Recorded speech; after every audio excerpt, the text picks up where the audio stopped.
this could be interesting.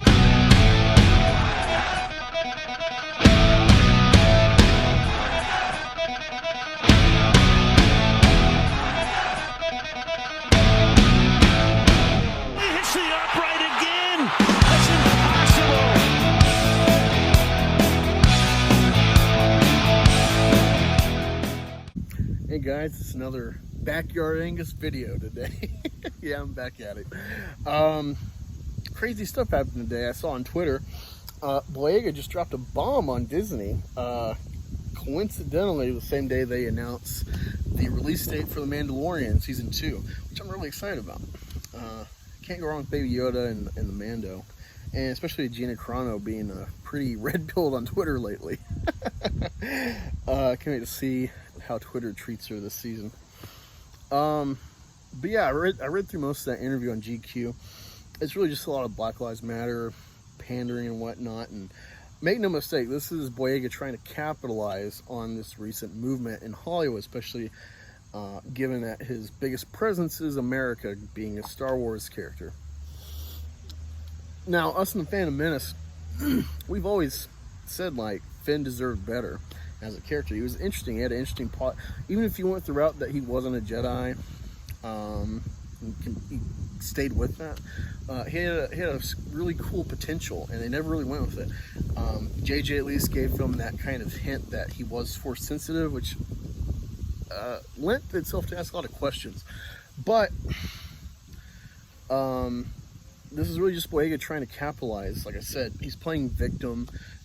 He's going all the way back to when he got cast in Star Wars, saying like all these racists, like I was the only person that dealt with racism as a Star Wars cast member and this and that. And it's like, dude, if you love Star Wars like you said you did, you would understand why people were like, stormtroopers aren't black.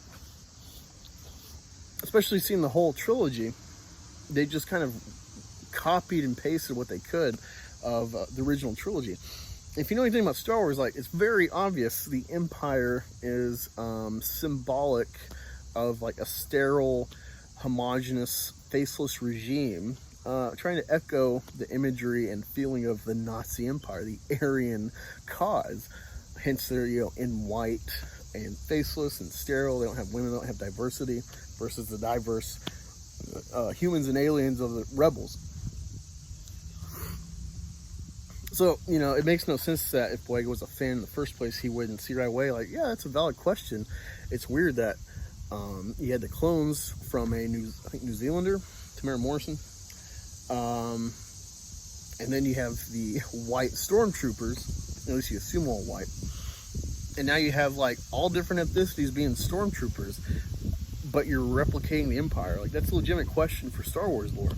And we should have known from the beginning that Star Wars was going to go SJW with this. Not because of Black Stormtrooper, but because his reply, his attitude is like, get used to it. I'm going to be around for a while. If we just didn't have those rose-colored lenses over our eyes. But yeah, I think it's really funny that he dropped this, or that GQ dropped this the same day that The Mandalorian was announced today on Twitter and across the internet, the release date. Doesn't look good in the current social climate with like every facet of Hollywood entertainment and business, major corporations buying into Black Lives Matter, maybe just for the sake of not getting looted, or hope to not get looted.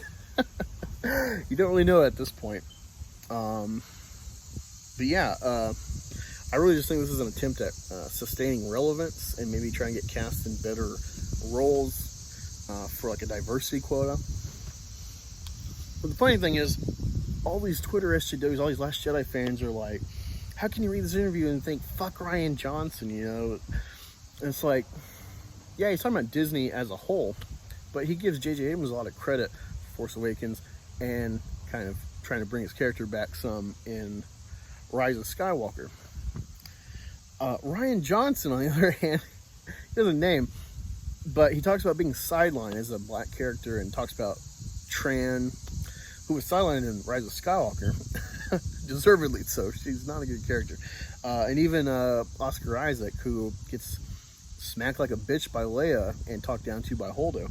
He talks about, these color characters, these COCs, these characters of color, these cocks in Star Wars getting sidelined, which is easily noticeable if you like The Force Awakens and want to see where they're going.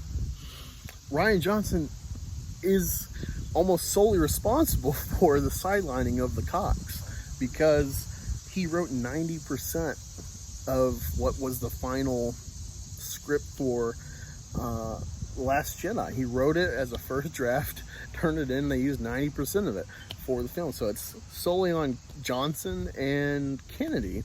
So yeah, suck it, SJWs. Just a fun day. It's just another win for the Menace and for, common sense Star Wars fans who've been saying this shit from the beginning.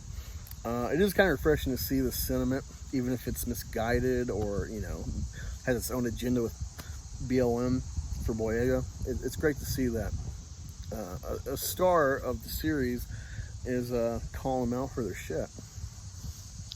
Let me know what y'all thought in the comments below. How did you feel about the cocks being sidelined in Star Wars? Hey, do you like comics? Well, I'm writing one called Meth Gator. It's like Teenage Mutant Ninja Turtles meets Breaking Bad. You can get up to 4 posters of the character now on Indiegogo as preliminary merch while I finish the story. Check it out at the link in the description below.